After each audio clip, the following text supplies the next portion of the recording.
পেঁয়াজ রপ্তানির উপর থেকে 20% শুল্ক প্রত্যাহার করে নিয়েছে ভারত। এটি কার্যকর হবে আগামী 1 এপ্রিল থেকে।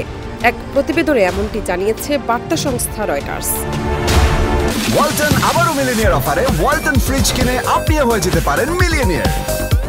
মিলিনিয়ার ছড়াছড়ি দেশ জুড়ে, এটা শুধু ওয়ালটনই পারে।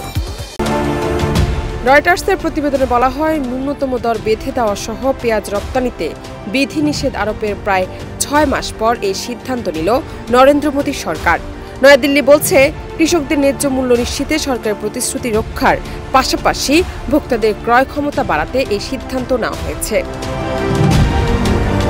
2023 সালের ডিসেম্বরে পেঁয়াজ রপ্তানিতে দেশটিতে প্রায় 10 মাস ধরে শুল্ক বসেছে। ওই সময় অভ্যন্তরীণ ঘাটতির আশঙ্কায় পেঁয়াজ রপ্তানি নিষিদ্ধ করে ভারত। সেই সময়ের ঘোষণা অনুযায়ী 8 ডিসেম্বর থেকে 31 মার্চ পর্যন্ত রপ্তানিতে নিষেধাজ্ঞা আরোপ করা হয়। সেই নিষেধাজ্ঞা শেষ হওয়ার সপ্তাহখানেক আগেই পেঁয়াজ রপ্তানি অনির্দিষ্টকালের জন্য বন্ধ ঘোষণা করে সরকার। এর মধ্যে বিশ্বজুড়ে পেঁয়াজের দাম বাড়তে থাকলে রপ্তানি বন্ধ থাকায় সেই সুবিধা নিতে পারছিলেন না দেশটির কৃষকরা। তা নিয়ে তখন আন্দোলনে নামেন তারা।